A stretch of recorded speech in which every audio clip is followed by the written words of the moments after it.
ଗଅଁଦିଆ ତହସିଲରେ ଠିକ୍ରେ ମିଳୁନି ସେବା, ଅସନ୍ତୋଷ ବ୍ୟକ୍ତ କଲେ ସମାଜସେବୀ ରାମଚନ୍ଦ୍ର ପାତ୍ର।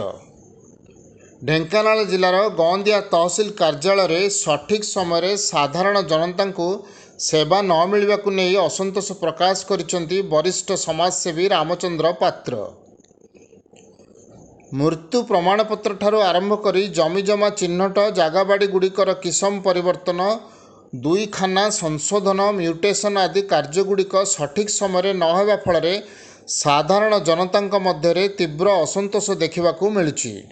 ଉକ୍ତ କାର୍ଯ୍ୟାଳୟରେ କର୍ମଚାରୀମାନଙ୍କୁ ହାତଗୁଞ୍ଜା ଦେଲେ ସୁଦ୍ଧା ଜନସାଧାରଣ ତାଙ୍କର ଦରକାରୀ ମୁତାବକ କାମ ପାଇପାରୁନାହାନ୍ତି। ଯଦି ବି ମିଳୁଛି ଧାଇଁ ଧାଇଁ ଚପଲ ଛିଡ଼ି ଯାଉଛି। ଏହିସବୁ ଘଟଣାକ୍ରମରେ ଜନସାଧାରଣ ଅସନ୍ତୋଷ ପ୍ରକାଶ କରିବା ସହିତ ସମାଜସେବୀ ଶ୍ରୀଯୁକ୍ତ ପାତ୍ରଙ୍କୁ ଜଣାଇଥିଲେ। ଉକ୍ତ ସମସ୍ୟାଗୁଡ଼ିକର କିପରି ସ୍ଥାୟୀ ଭାବରେ ସମାଧାନ ହୋଇପାରିବ ତାହା ଉପରେ ଆଜି ଗଅଁଦିଆ ତହସିଲ କାର୍ଯ୍ୟାଳୟରେ ପହଞ୍ଚି ସିଧାସଳଖ ଦାୟିତ୍ୱରେ ଥିବା ତହସିଲଦାରଙ୍କୁ ଭେଟିବା ସହିତ ଲୋକଙ୍କ ସରକାରରେ ଯେପରି ଉକ୍ତ କାର୍ଯ୍ୟାଳୟକୁ ନିଜର ସମସ୍ୟା ନେଇ ଆସୁଥିବା ଜନସାଧାରଣଙ୍କର ସମସ୍ୟାଗୁଡ଼ିକ ତୁରନ୍ତ ସମାଧାନ ନିମନ୍ତେ ତହସିଲଦାରଙ୍କ ସହିତ ସିଧାସଳଖ କଥା ହୋଇଥିଲେ ଓ ଉକ୍ତ କାର୍ଯ୍ୟାଳୟରେ ଥିବା ଲାଞ୍ଚୁଆ କର୍ମଚାରୀମାନଙ୍କୁ ଦୃଷ୍ଟି ଦିଅନ୍ତୁ, ଯେପରି ଭବିଷ୍ୟତରେ ଏହି ଲାଞ୍ଚଠାରୁ ଦୂରେଇ ରହିବେ। ଆଗାମୀ ଦିନରେ ଯଦି ସାଧାରଣ ଜନତାଙ୍କର କାର୍ଯ୍ୟକୁ ଅବହେଳା କରାଯିବାର ନଜର କିମ୍ବା ଦୃଷ୍ଟିଗୋଚର ହୁଏ, ବାଧ୍ୟ ହୋଇ ଆମେ ଉକ୍ତ କାର୍ଯ୍ୟାଳୟଠାରେ ଆନ୍ଦୋଳନ କରିବା ସହିତ କାର୍ଯ୍ୟାଳୟକୁ ସମ୍ପୂର୍ଣ୍ଣ ତାଲା ପକାଇଦେବୁ ବୋଲି ସେ ନିଜର ଅସନ୍ତୋଷ ପ୍ରକାଶ କରିଛନ୍ତି। ଅପରପକ୍ଷରେ ଦାୟିତ୍ୱରେ ଥିବା ତହସିଲଦାର ସତ୍ୟଜିତ ମହାପାତ୍ର ସାଧାରଣ ଜନତାଙ୍କର ଏହିସବୁ ଅଭିଯୋଗ ଉପରେ ମତ ରଖି ବର୍ତ୍ତମାନ ବଦଳି ସମୟ ଚାଲିଛି, ଉକ୍ତ ତହସିଲ କାର୍ଯ୍ୟାଳୟରେ ସେତିକି କର୍ମଚାରୀ ରହିବା କଥା ସେତିକି ନାହାନ୍ତି, ଏଣୁ ସ୍ୱଳ୍ପ କର୍ମଚାରୀଙ୍କୁ ନେଇ କାର୍ଯ୍ୟ ହେଉଥିବାରୁ ଏହା ବିଳମ୍ବ ଦେଖାଯାଉଛି। ଯଦି ଯେଉଁ କର୍ମଚାରୀ ଲାଞ୍ଚ ସହିତ ସଂଶ୍ଳିଷ୍ଟ ରୁହନ୍ତି ପ୍ରମାଣିତ ହେଲେ ତାଙ୍କ ବିରୁଦ୍ଧରେ ତୁରନ୍ତ କାର୍ଯ୍ୟାନୁଷ୍ଠାନ ଗ୍ରହଣ କରାଯିବ ବୋଲି ସେ ପ୍ରକାଶ କରିଛନ୍ତି। କାରଣ ହୋଇଛି ଦେଖନ୍ତୁ 10-15 ଦିନ ହେଲା ଆଜି ପ୍ରାୟ ଲୋକଙ୍କର ଘନ ଘନ ଫୋନ୍ ଆସିଲା ଯେ ତହସିଲରେ ଆମର କିଛି କାମ ହେଉନି, ଆମେ ହଇରାଣ। ବୁଝିଲି ସବୁଆଡ଼େ ସବୁ ଲୋକ ଅଞ୍ଚଳବାସୀ ତହସିଲ ଗଅଁଦିଆ ତହସିଲ ଗୋଟେ ବିରାଟ 30ଟା ପଞ୍ଚାୟତ, ବଡ଼ ବଡ଼ ପଞ୍ଚାୟତ। ଗୋଟେ ତହସିଲରେ ଲୋକେ ଯାହା ଆସିଲେ ନ୍ୟାୟ ପାଉନାହାନ୍ତି ମାନେ ସିଏ ସିନା କହୁଛନ୍ତି ଯେ ତାଙ୍କର ଷ୍ଟାଫ୍ କମ୍ ଅଛି, ଯେଉଁମାନେ ଷ୍ଟାଫ୍ ଅଛନ୍ତି ଲୋକଙ୍କୁ ହଇରାଣ ହରକତ କରୁଛନ୍ତି, ପଇସା ନେଇକରି ବି ଲୋକଙ୍କୁ ଚ୍ୟାଲେଞ୍ଜ କରୁଛନ୍ତି ଆମେ କରିବୁନି, କ'ଣ କରିବା କର। ଗୋଟେ କେସ୍ରେ ଏମିତି ବି ହେଇଛି।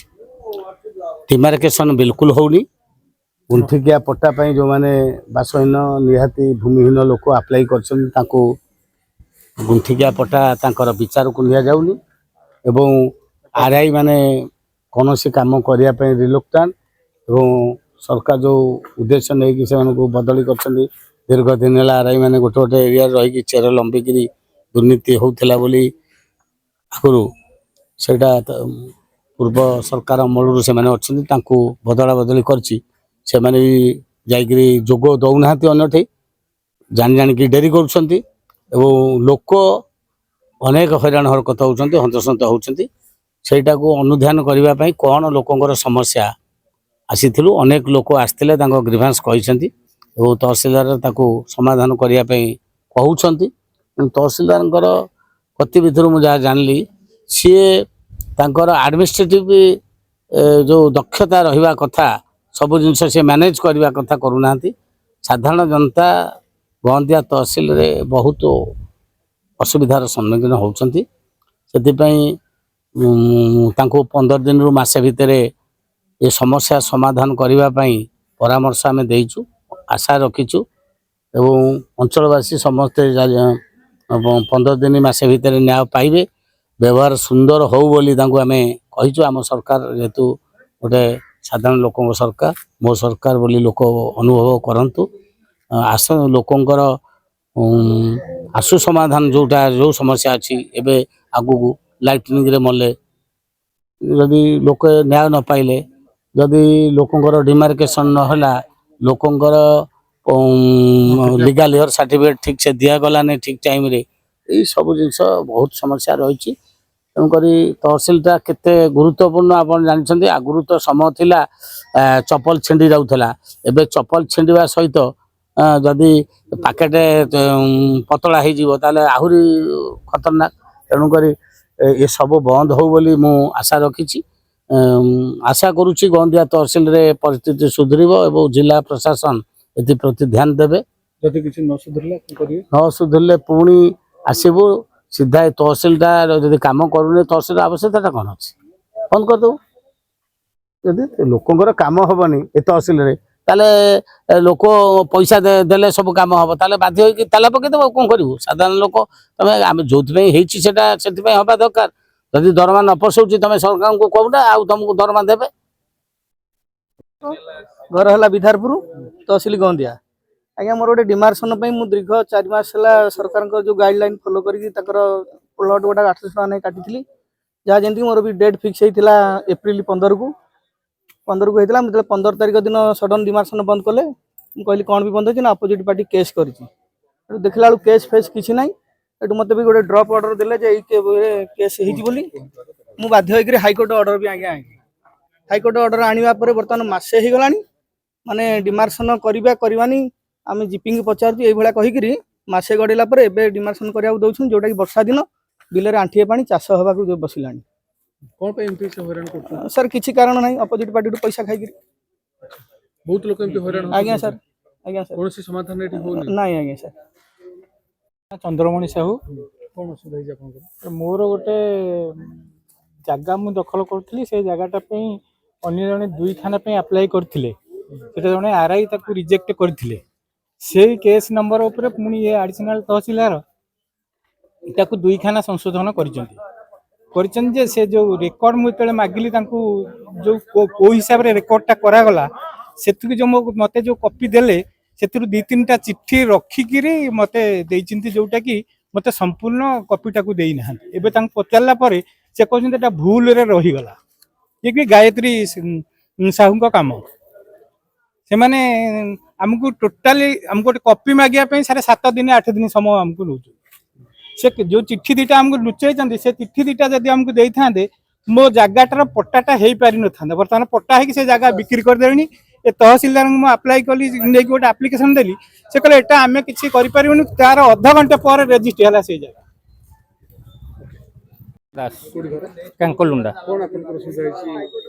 मु मोर लीगल हेयर अप्लाई करथिली मते लीगल हेयर मिलला जहा फल कि मते 20,000 टंका खर्च करिया को पड़िला किंतु इश्यू हबार 20 दिन पर पुणी से लीगल हेयर टाउ कैंसिल कर देले। मोर कॉलम 2 करेक्शन पई मो जेजापांग नाम रे थिबा पट्टा खाता नंबर 182 को मु प्राय वर्षे काल धाइलिनी किंतु से माने इलीगल लीगल हेयर सब्स्टिट्यूट करिसंती मु ताको जेते रिक्वेस्ट करूची आपण लीगल हेयर देकरी ताको सब्स्टिट्यूट करंतु बा करेक्शन करंतु किंतु से माने करू नाहंती बरं कहउछन हमको टंका दियो केते टंका दबो 20,000 टंका ऑलरेडी मु दे सारी छी मु ए रिकॉर्ड कीपर जे वर्तमान संप्रत अछन गायत्री साहू